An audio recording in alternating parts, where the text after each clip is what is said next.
सुरुवात करूया.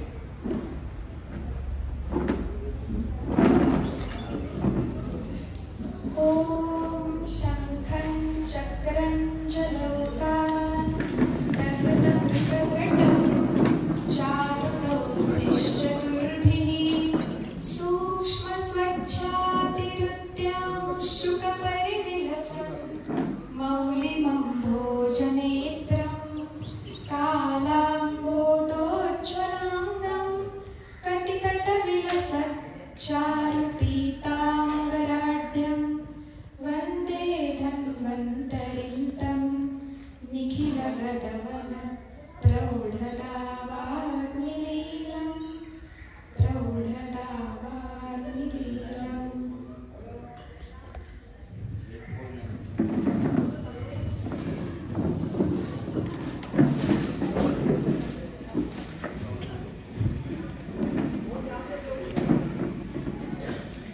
दीनदयाळ संस्थेचे संचालक अरुण नाईक सर यांना विनंती करते की त्यांनी वैद्य सुविनाई कांबळे सरांचं स्वागत करावं.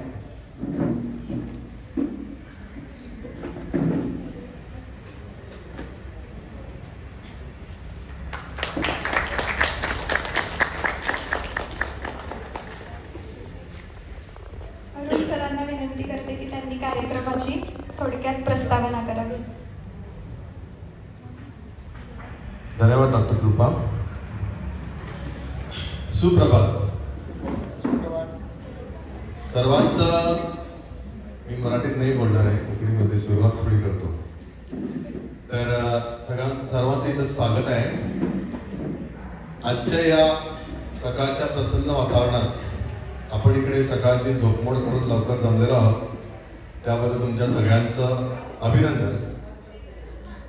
दीनदयाळ जनसेवा प्रतिष्ठान या संस्थेमार्फत मी बोलणार आहे. आमची ही संस्था गेली 15 वर्ष वेगवेगळ्या उपक्रम याच्यात आम्ही राबवत आहोत. त्याच्यात आरोग्य आणि शैक्षणिक या क्षेत्रात आम्ही कार्यरत आहोत. तर एक इंट्रोडक्शन तुम्हाला देतो. आमचे डॉक्टर सुविनाई दामले, बाकी सगळे आमचे डॉक्टर्स, आयुर्वेदिक डॉक्टर्स, बाकी अन्य मान्यवर इथे जमलेले आहेत. आमचे डायरेक्टर्स पण इथे आहेत. आजच्या या कार्यक्रमात आम्ही हा जो कार्यक्रम आम्ही घेतोय हा आमच्या आरोग्य सेवेचा एक भाग आहे. तुम्हाला माहीत असेलच बहुतेक जणांना की आमचं एक आयुर्वेदिक क्लिनिक आम्ही डिचोलीला चालवतो. या संस्थेमार्फत ही क्लिनिक गेली 8 वर्ष चालू आहे आणि आता आम्हाला भरपूर प्रतिसाद लागतोय. लोकांना असं हळूहळू आरोग्याचं आयुर्वेदाचं ज्ञान व्हावं आणि आयुर्वेदाची त्यांनी उपलब्धता करून द्यावी म्हणून या दृष्टीनं आम्ही हे चालू केलं आहे. त्याच्यात डॉक्टर दामले आणि आमच्या सगळ्या डॉक्टरांचं आम्हाला सहाय्य होते. तर गेली 8 वर्ष हे क्लिनिक आमचं चालू आहे आणि मी तुम्हाला सगळ्यांना धन्यवाद देतो की तुमच्या सहकार्याने हे सगळं आमचं कार्य जे आहे ते पुढे नेत आहोत. आणि लगेच म्हणजे मला वाटतं पुढल्या 4-5 महिन्यात आमचं वाळशीला एक सुसज्ज असं हॉस्पिटल आम्ही सुरू करणार आहोत. बिल्डिंग तयार झाली आहे आणि त्याच्यातलं जे इक्विपमेंटचं सगळं काम होत आहे, चालू आहे. ते झाल्यानंतर साधारणपणे एप्रिल-मे मध्ये आमचा विचार आहे की आम्ही ते चालू करणार. तुम्हाला सगळ्यांना त्यांना यायला पाहिजे तुम्ही त्या कार्यक्रमाला. त्याच्यात सांगायचं म्हटलं इट इज आमच्या भारतातलं मला वाटतं एकमेव असं हॉस्पिटल आहे ज्याच्यात दोन्ही पॅथी म्हणजे ॲलोपॅथी आणि आयुर्वेद ह्याचं एक इंटिग्रेटेड हॉस्पिटल आहे. सो आयुर्वेद तुम्हाला माहीत आहे, तसंच ॲलोपॅथीचं जे इमर्जन्सी उपचार वगैरे असतात त्याने तिकडं आम्ही करणार आहोत ऑपरेशन्स वगैरे. आणि ह्या दृष्टीने आमचं जे कार्य आहे पुढे चालू ठेवणार आहोत. तसंच एज्युकेशनमध्ये पण आम्ही काम करतो. आमची सध्या एक प्राथमिक शाळा चालू आहे वार्षिकमध्ये, तिचा पण विस्तार व्हायचा आहे. हल्ली म्हणजे 3 वर्ष अगोदर आम्ही चालू केली, आता 4थीपर्यंत आमचं चालू आहे. आणि या शाळेत आमचं पारंपरिक जे ज्ञान आहे म्हणजे श्लोक म्हणा किंवा भारतीय संस्कृती जी आहे त्याचा एक परिचय मुलांना करून द्यायचा आमचा प्रयत्न असतो. फक्त जे नॉर्मल तो गव्हर्नमेंटचा जो करिक्युलम आहे तो न घेता त्याच्याशिवाय त्याचे अतिरिक्त बाकीचे जे आम्ही विषय भरपूर आम्ही त्याच्यात राबवतो. मागच्या वर्षी आम्ही संपूर्ण रामायण हा लहान मुलांचा कार्यक्रम रवींद्र भवनमध्ये सादर केला होता आमच्या मुलांनी. असं आमचं एक कार्य असं चालू आहे. तुमच्या सगळ्यांचे सहकार्य आम्हाला असंच लाभू दे. आणि याच्यानंतर हा जो कार्यक्रम आम्ही आज केला आहे धुंधुरमासचा, याचा सगळ्यांनी लाभ घ्यावा. जेवण आहे, सगळ्यांनी जेवून जायचं आहे. तर मी डॉक्टरांना विनंती करतो, डॉक्टर कृपाना की डॉक्टर दामलेंचा परिचय करून द्यायची ऍक्च्युली गरज नाही आहे, पण तरी सुद्धा एक उपचार आम्हाला करावा लागेल. थँक्यू. दामले वाच या YouTube चॅनलच्या माध्यमातून इथे उपस्थित बहुतेक प्रत्येकाच्या घरी सर पोहोचलेलेच आहेत आणि प्रत्येकाच्या घरीच नाही तर प्रत्येकाच्या हृदयात पण सर पोहोचलेले आहेत. सरांची विशेषता म्हणजे आयुर्वेद म्हटलं की आपल्याला असं असतं की आयुर्वेद वैद्यांकडे जायचं म्हणजे थोडं नको वाटतं, कारण ते पथ्य भरपूर सांगतात. पण सर एकमेव असे वैद्य आहेत जे कोणतंही पथ्य न पाळता निरोगी व आनंदी जीवन कसं जगावं याचं सुंदर मार्गदर्शन करतात. राष्ट्रीय आयुर्वेद गुरु आहेत सर, म्हणजे देशभरातून आयुर्वेदाचे विद्यार्थी सरांकडे आयुर्वेद अध्ययन करण्यासाठी येतात. तळागाळातील लोकांपर्यंत आयुर्वेद वैद्यकीय सेवा पोहोचावी यासाठी सरांनी बार्टर सिस्टम म्हणजे वस्तू विनिमय या पद्धतीची सुरुवात केली होती आणि त्यासाठी सरांची नोंद लिम्का बुक ऑफ रेकॉर्ड्समध्ये झालेली आहे. आयुर्वेद विद्यार्थ्यांचे सुद्धा प्रिय आयुर्वेद गुरु असे सर आहेत. सरांबद्दल जास्त काही सांगायची गरज नाही. लिखाण तर सर खूप सुंदर करतात. प्रत्येकाने सरांचं लिखाणही वाचलेलं असेल. विशेषतः जे जे देवासाठी ते ते देहासाठी, म्हणजे आपण प्रत्येक कृती जी करतो ती आपल्या आरोग्यासाठी कशी हितकर आहे ते सर खूप सोप्या पद्धतीने समजावून सांगतात. अष्टपैलू व्यक्तिमत्व आहे. वक्तृत्व, लेखन शैली, शिकवण्याची पद्धत आणि सगळ्यात महत्त्वाचं जे आज तुम्ही सगळेजण अनुभवणार आहात, पाककला किंवा पाकशास्त्राचं सुद्धा उत्तम ज्ञान आणि उत्तम अनुभव सरांकडे आहे. तर या सगळ्या गोष्टींचा अनुभव आज आपण इथे घेणार आहोत. सरांच्या चरणी पुढील व्याख्यानासाठी प्रार्थना करतो.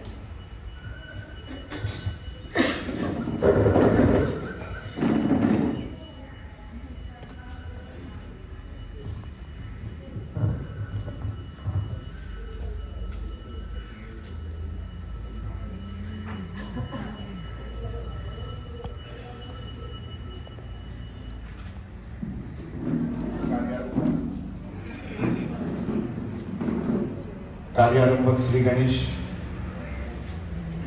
आरोग्य देवता भगवान धन्वंतरी, मर्यादा पुरुषोत्तम प्रभू श्रीराम, महाबली हनुमान, आपण ज्या पवित्र भूमीमध्ये आहोत, राधाकृष्ण मंदिर, आदरणीय व्यासपीठ, आपण सर्व उपस्थित आयुर्वेद प्रेमी, आरोग्य प्रेमी, धर्मप्रेमी नागरिक, म्हणजे सांगायचं राहिलं भोजन प्रेमी, हे महत्वाचं वैशिष्ट्य आहे.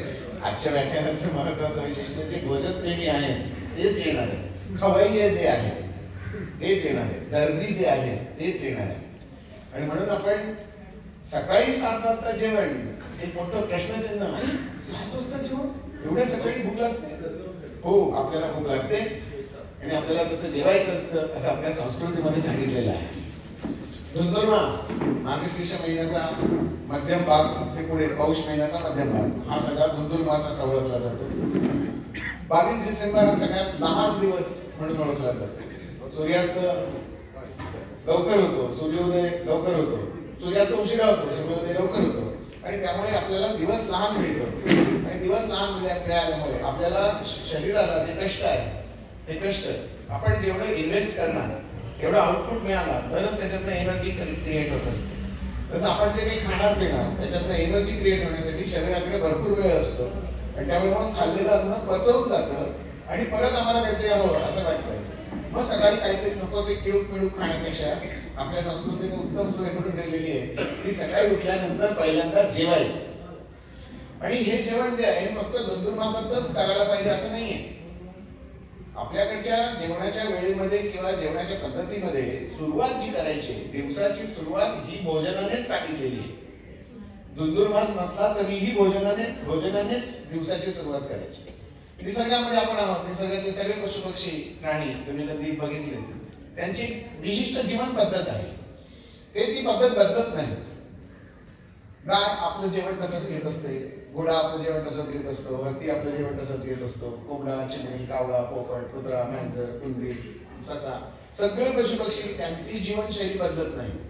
गाईला किती उपाशी ठेवलं गाई चिकन नाक लावणार नाही, आणि वाघाला किती उपाशी ठेवलं तरी वाघ काय गवत खाणार नाही. त्यामुळे ही वैशिष्ट्ये जी आहे ही वैशिष्ट्य पण आपण समजून घेऊया. आणि या निसर्ग चक्रामधला एक मनुष्य म्हणजे आपण आहोत, प्राणी आहोत आपण सुद्धा. त्यामुळे आपल्याला सुद्धा निसर्गाने काही बंधनं दिलेली आहेत. ती बंधनं आपण जर ओळखली आणि आपल्याला आहारातले नियम कसे पाळायचे आणि कुठे त्याच्यात पळवाटा काढून ठेवलेले आहे हे मी कायदे पण सांगणार आणि पळवाटा पण सांगणार. आयुर्वेदाचं म्हणजे सगळं पथ्य आंबट खाऊ नका, तिखट खाऊ नका, तिखट खाऊ नका असं आयुर्वेदात सांगितलेलं नाही. आयुर्वेद सांगतो षड्रस युक्त आहार पाहिजे. आहारामध्ये 6 चवी पाहिजे: गोड, आंबट, तिखट, खारट, कडू आणि तुरट. आंबट गोड असावं माणसं, पण सुरुवातीला गोड असावं, मग आंबट खाल्लं तरी चालतं. म्हणजे गोडपासून सुरुवात केलेली आहे. आपलं जेवणाचं ताट जे असतं ना, हे ताट वाढण्याची एक विशिष्ट पद्धत असते. आपण स्टीलच्या ताटात आत्ता जेवायला लागलो. प्राचीन काळी आपल्याकडे स्टीलची ताटं नव्हती. मग काय थर्माकोल आणि प्लास्टिक मध्ये जेवत होते का? नाही. आपल्याकडे पानांच्या पत्रावळी लावून जेवण्याची पद्धत होती. मी आज असं ठरवत होतो की पळसाची पानं घेऊन यायची, तिथे ठेवायची, प्रत्येकाने आपलं पान लावायचं आणि इथे येऊन जेवायचं. एक वेगळा अनुभव. आम्ही आमच्या एका गुरुकुलमध्ये असा प्रयोग केला की स्वतःच जेवणाचं पान स्वतः लावायचं. त्याचं वैशिष्ट्य काय आहे? त्याच्यातनं आमटी खाली त्या 2 पानांच्या मधनं पण जाता नाही, त्याचा ही असतो तो तोंडात येत नाही, वैशिष्ट्य असतं. ही आपली प्राचीन परंपरा होती. भारतीय सिस्टीममध्ये जे काही व्यावसायिक होते त्यांना ही कला माहिती होती. आता ही कला काळाच्या ओघामध्ये लुप्त होत चाललेली आहे. आता तर त्या प्रिंटेड पत्रावळी मिळतात, प्रेस केलेल्या पत्रावळी मिळतात, परंतु त्याला सुद्धा आत्ता प्लास्टिक लावलेलं असतं. इथे गडबड आहे. नुसत्या पानांच्या पत्रावळीवर जेवणं याचा आनंद वेगळा आहे. किंवा सरळ केळीच्या पानावर जेवायचं. केळीच्या पानावर जेव्हा आपण जेवण वाढून घेतो, भात वाढतो, भाजी वाढतो, गरम गरम पदार्थ जेव्हा वाढले जातात आणि ते जेवण सगळं पूर्ण होतं, तेव्हा असं लक्षात येतं की ते केळीचं पान आपला रंग सोडलेला आहे. जिथे गरम गरम भात वाढलेला आहे तिथे तो भात हिरवा रंग ओढून घेतो आणि ते पान पोपटी रंगाचं होतं. मग हिरवा रंग जातो कुठे? तर तो हिरवा रंग येतो भातामध्ये आणि जातो पोटामध्ये, जो पुढे हिमोग्लोबिन वाढवायला मदत करणार असतो. पानांवर जेवण ही आयुर्वेदातली अत्यंत प्राचीन पद्धत आणि औषधी पद्धत आहे आणि ही भारतीय पद्धत आहे. मी आज ते तुम्हाला सांगणार आहे की केवळ आयुर्वेद सांगणार नाही, भारतीय आयुर्वेद सांगणार. आज अनेक ठिकाणी तुम्ही आयुर्वेद ऐकताय, परंतु त्या आयुर्वेदामध्ये देखील आज पाश्चात्य विचारांची भेसळ झालेली आहे. आपल्याला काळानुसार पुढे जायचं आहे, परंतु जेवढं शक्य आहे तेवढं भारतीय आयुर्वेद वापरण्याचा प्रयत्न जर केला तर त्याचा फायदा आपल्याला नक्की होणार आहे. आणि म्हणून पानांवर जेवण ही प्राचीन परंपरा आहे. एपिलेप्सी, निलगी, आकडी येणं नावाचा एक आजार आहे. या आजारामध्ये पिंपळाच्या पानावरचा भात जेवायला सांगितलं. एक पिंपळाचं पान घ्यायचं, त्याला तूप लावायचं. आता तूप हे गाईचं, गाय ही गावठी गाय म्हणजे दुसऱ्या पाठीवर वशिष्ठ आहे अशी गाय, त्या गाईचं दूध आणि त्याच्यापासून काढलेलं तूप, हे तूप त्या पानाला लावायचं. दुसरं पिंपळाचं पान घ्यायचं, त्याला पण तसंच तूप लावायचं. गरम गरम वाफाळता भात एका पानावर घ्यायचा आणि दुसरं पान त्या भातावर झाकून ठेवायचं. तो भात गार झाला की तो मधला भात जो असेल तो एक 5-10 मिनिटानंतर त्या रुग्णाला खायला द्यावा. असं सलग 21 दिवस करा आणि रिकाम्या पोटी हा भात सकाळी खायचं. आता हा पिंपळ पानावरचा भात हा एपिलेप्सीसाठी सांगितलाय, कारण पिंपळाचं झाड हे बोधन करून देणार आहे. बोधन या शब्दाचा अर्थ जाणीव करून देणार आहे. तुम्हाला कोण आहात याची जाणीव करून देणंही महत्वाचं असतं. बोध घेणं किंवा भगवान बुद्धांना जो बोध झाला हा पिंपळ वृक्षाखाली झालेला. बुद्धी वाढवण्यासाठी पिंपळाचं पान चांगलं सांगितलं. अतिशय ऍक्टिव्हेशन मिळण्यासाठी पिंपळाचं पान सांगितलं. त्यामुळे पिंपळाच्या पानाचा वापर आपण देखील केला तरी चालणार. म्हणजे त्यांना असं वाटतं की माझी बुद्धी आणखी जरा वाढली पाहिजे, किंवा आमच्या मुलांची बुद्धी जरा वाढली पाहिजे, किंवा मुलांच्या मनात माझी बुद्धी जरा आता कमी पडते, असं लक्षात येतं सध्या. मुलांची बुद्धी खूप अफाट वाढलेली आहे, त्या मानाने पालकांची बुद्धी कमी आहे. आणि व्यवहारात आपल्याला असं दिसतं की मुलांचे मार्क्स जे आहेत, आई वडिलांच्या मार्कांची बेरीज केली तरी सुद्धा मुलांच्या मार्कांची बेरीज जास्ती आहे. मुलांचे मार्क जास्ती आहेत, 80%, 85%, 95%. आणि आम्ही कुठेतरी 65% होतो. आता ही जी बुद्धी कमी पडते, ही बुद्धी वाढण्यासाठी आपल्याला या पानांचा वापर युक्तीने करायचा. पत्रावळीसाठी काय काय वापरलं जात होतं पूर्वीच्या काळी? केळीचं पान तर तुम्हाला माहितीच आहे, पळसाची पानं वापरली जायची, वडाची पानं वापरली जायची. चारा नावाचं एक झाड आहे. चारा म्हणजे आपण चारोळी म्हणतो. बासुंदीमध्ये जे घातलं जातं ना, छोटे छोटे विकत मिळतं. आपल्याकडे भरपूर झाडं आहेत त्याच्या. तर त्या चाऱ्याची पानं जी असतात त्या पानांच्या पत्रावळी, पळसाच्या पानांच्या पत्रावळी पण केल्या जातात. अगदी बेलाच्या आणि चिंचेचं नाही. पण या सगळ्या पानांचा वापर औषधी म्हणून आपल्याला करता येऊ शकतो. आता तर त्या पपईच्या पानांचा रस आपल्याला सांगितलंच आहे, ते प्लेटलेट्स कमी झाले तर हे सगळे रोग जे आहेत, हे सगळे रोग शोधून काढतात. औषधच नाही आहेत ॲलोपॅथीमध्ये. डेंग्यू सांगतात, चिकनगुनिया सांगतात, औषध काहीच नाही. कोरोना सांगतात, कोरोनावर औषध काहीच नाही. पुन्हा त्याला आयुर्वेदाचीच जोड आपल्याला घ्यायला लागते. पण हे सगळे आजार जे आहेत हे आपली जीवन पद्धत बदलल्यामुळे निर्माण झालेले आजार आहेत. त्याला उत्तर काय आहे? तर आपली जीवन पद्धत जी बदललेली आहे ती पहिली जीवन पद्धत शोधून काढायची आणि ती आत्मसात करायची, म्हणजे आपल्याला पूर्ण आरोग्य नक्की मिळणार. 100 वर्षाचं निरोगी आयुष्य जर आपल्याला पाहिजे असेल तर जिथनं चुकलो तिथपर्यंत आपल्याला जायला पाहिजे. वारकरीतनं यायचंय आपल्याला साखळीला, परंतु आम्ही रस्ता चुकलो आणि आम्ही साखळीतनं आधीच टर्न घेतला आणि आम्ही पडकी रस्त्याला जर लागलो. आणि मला जर साखळीला यायचं असेल तर जो रस्ता चुकलेला आहे तिथनं तुम्हाला मागे यायचं आणि मगच तुम्हाला सरळ रस्त्याने पुढे जायचं, तर तुम्हाला डेस्टिनेशन मिळणार. माझं आरोग्य जर इथे असेल आणि मी जर इकडनं इकडे जात असेल तर मला चुकीच्या मार्गाने परत मूळ ठिकाणी येऊन योग्य मार्ग धरला पाहिजे. हा योग्य मार्ग म्हणजे भारतीय आयुर्वेदाचा मार्ग आहे. आज तुम्हाला जे आरोग्य सांगितलं जातं ते आरोग्य असतं इकडे, आणि तुम्हाला सांगितलं जातं तिकडे जा, तिकडे आरोग्य आहे. अशी परिस्थिती आहे सध्या. आणि ह्या आरोग्याची सगळी सुरुवात जी आहे ही खाण्यापासून होत असते. आयुर्वेदाला सगळ्यात बदनाम करून टाकलं या पथ्याने. ते खायचं नाही, ते खायचं नाही, ते खायचं नाही, ते खायचं नाही, ते खायचं नाही. आणि वैद्यानं सुद्धा सांगायला सोपं आहे, तुम्ही आंबट खाऊ नका, तिखट खाऊ नका, गोड खाऊ नका, तेलकट खाऊ नका, तळलेलं खाऊ नका, भाजलेलं खाऊ नका, हॉटेलचं खाऊ नका, चायनीज खाऊ नका, थायलंडचं खाऊ नका, मलेशियाचं खाऊ नका, असं सांग. आम्हाला पथ्य सांगायला खूप सोपं आहे. तुम्हालाच याच्यात जगणं कठीण असतं.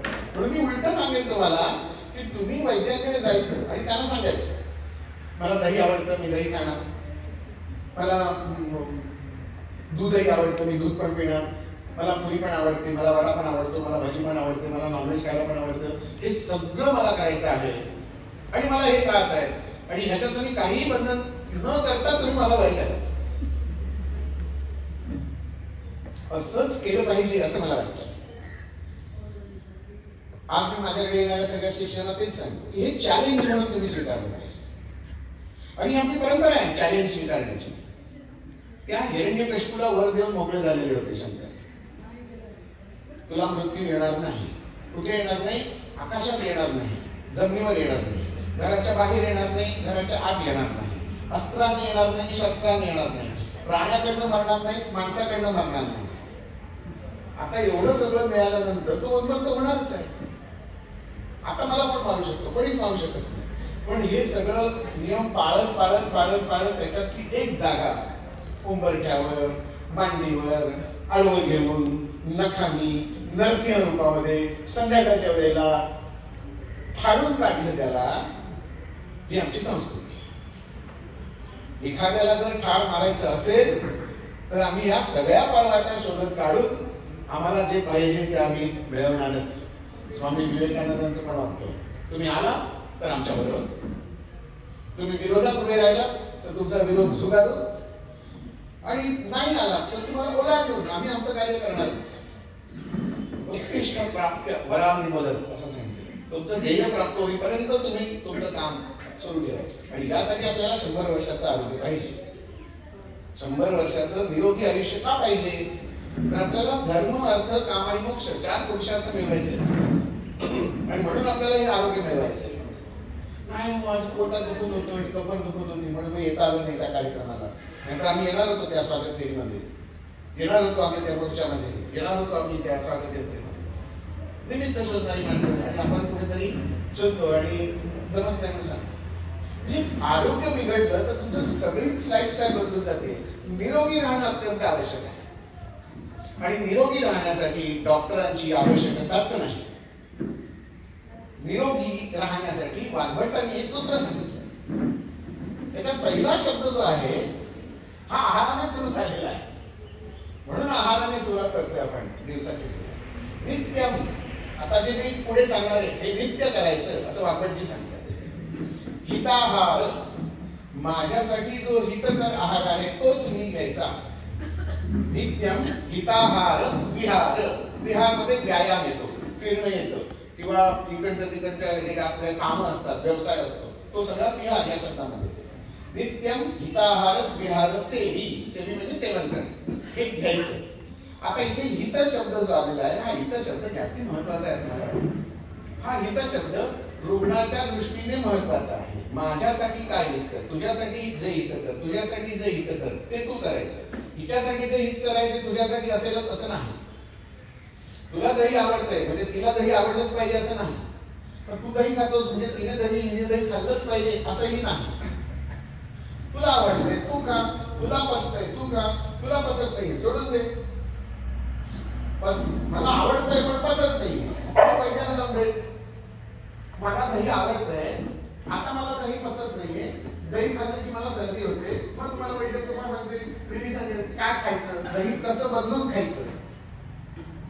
मग या दह्यावर फोडणी देऊन चालेल. मग ती कढीपत्त्याची फोडणी चालेल, जिऱ्याची फोडणी चालेल, लसणीची फोडणी चालेल, त्याला कच्ची लसूण चालेल किंवा त्याच्यात मेथकूट घालून चालेल. दही असं घुसळून फेसून चालेल. त्याच्यातला कार्बन डायऑक्साईड सगळं काढून टाकायचा, त्याच्यात थोडंसं सैंधव मीठ घालायचं, भाजलेलं जिरं त्याच्यात घालायचं, कुठे कोथिंबीर घालायची, स्ट्रक्चर बदलायचं सगळं. मग हे दही पचेल की नाही? हो पचणार. त्याच्यात घाला सुद्धा थोडीशी. दही नको असेल त्याची लस्सी करून घ्या. गोड आवडत नाही खारी लस्सी करून घ्या. खारी लस्सी आवडत नाही तिखट मठ्ठा करून घ्या. किती व्हरायटी आहे आमच्याकडे जेवणामध्ये. पण आम्हाला हे सुचतच नाही, ऐन वेळेला सुचत नाही. काय करायचं?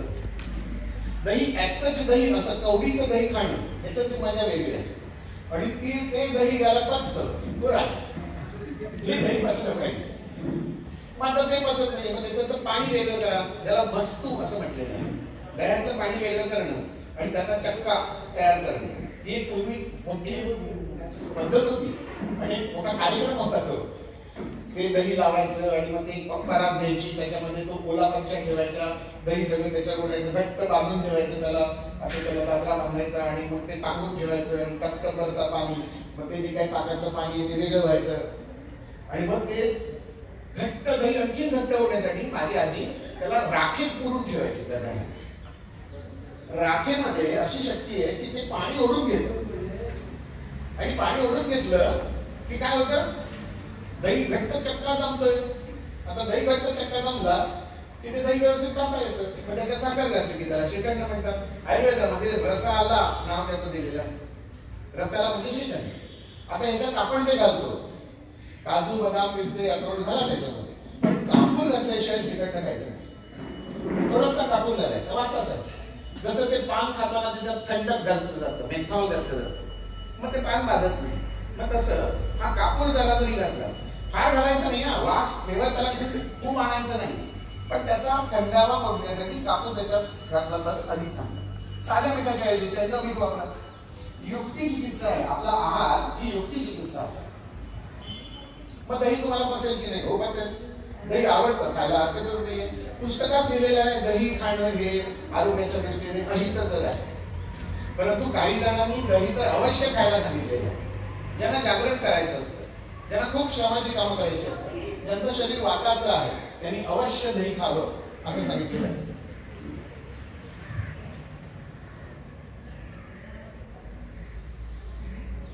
ते दही खायला सांगितलेलं आहे. मग दह्यासारखेच बाकीचे पदार्थ जे आहेत, आता दही जे वाढलं जातं ताटामध्ये आपल्या, मग मी सांगत होतो ताटाचे 2 भाग केले जातात. जसं केळीच्या पानाला 2 भाग आहेत. उजव्या भागाचे पदार्थ वेगळे असतात, डाव्या भागाचे पदार्थ वेगळे असतात. सुरुवात जी करायची ही डाव्या बाजूने सुरुवात करायची असते. वाढणं, ताट वाढणं ही सुद्धा एक भारतीय परंपरा आहे. आज तुम्ही बुफे घ्यायला गेलात, कुठचाही पदार्थ कुठेही घेतला जातो, नाही चालणार. आयुर्वेदानुसार, भारतीय परंपरेनुसार, भारतीय संस्कृतीनुसार, आपल्या घराण्याच्या चालीरीतीनुसार दही हे डाव्या बाजूला, मिठाच्या बाजूला, चटणीच्या वर, कोशिंबिरीच्या उजव्या बाजूला, पापड्याच्या डाव्या बाजूला असं दही आलं पाहिजे. आणि एकच चमचा दही, वाटीमध्ये दही कधीही घ्यायचं नाही. कोशिंबीर वाटीमध्ये कधीही घ्यायची नाही. मीठ अर्धा चमचा. लिंबू कितीही व्हिटॅमिन सी युक्त असतं तरी एका लिंबाचे 8 भाग करून एकच भाग त्याच्यात तिथे घ्यायचा असतो. चांगलं आहे म्हणून अर्ध लिंबू आणि अख्खा लिंबू जर त्या ताटात घेतलं तर त्याला टाचण्यावरच घ्यायचं ना. कितीही चांगलं असलं तरी मर्यादा असतात. त्या मर्यादेमध्येच आपण वागलो तर त्याचा फायदा जास्त होणार. चटणी आहे, लोणचं आहे, कोशिंबीर आहे, पापड आहे, हे सगळे डाव्या हाताचे पदार्थ आहेत. उजव्या हाताच्या पदार्थांमध्ये काय असतं, सगळ्यात वर अगदी ताकाची वाटी असते, मग उसळ असते, मग भाजी असते, मग आमटी असते, कढी असते, भरपूर खायचे पदार्थ असतात, भरपूर खायचे पदार्थ असतात. सगळ्यात खाली श्रीखंड असतं किंवा गुलाबजाम असतो किंवा लाडू असतो. जेवणाचं उजव्या हाताला सगळ्यात पायाला जवळ असलेला पदार्थ म्हणजे गोड पदार्थ. माझ्या उजव्या हाताला तो पटकन मिळाला पाहिजे, तो गोड पदार्थ. त्याच्यानंतर मध्ये येणारे तो भात, वरण, त्याच्या बाजूला असणारी पोळी.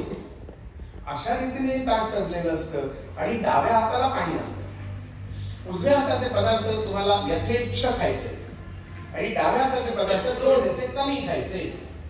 आपण एकाच हाताने जेवतो, हाताने जेवतो, काटे चमच्याने नाही जेवत. कोयता गोराड लागत नाही आपल्याला जेवताना. एकाच हाताने जेवतो, शांतपणे जेवतो. दुसरा हात जेवणाला लावायचा नसतो. दुसरा हात जाऊदे, 5च बोटांचा स्पर्श झाला पाहिजे अन्नाला. या भागाचा स्पर्श चालणार नाही. मी ज्या हाताने खातोय त्याच हाताने भाकरी मोडून दुसऱ्याला नाही चालणार. याला उष्ट म्हणतात. उष्ट आणि कर्कट याच्यातले भेदच समजे नसे झालेले. का चुकीचं काय? आमचं प्रेम व्यक्त करतोय आम्ही. जंतू संसर्ग तुम्ही पसरवता. माझ्या तोंडातले जंतू माझ्या ग्लासवर आलेले आहेत. तेच ग्लास जर तुम्ही सगळ्यांनी प्यालात तर तो सगळा जंतू संसर्ग कोरोनाच्या काळात लक्षात येते सगळ्यांनी. असा सेकंड सुद्धा करायचा नाही.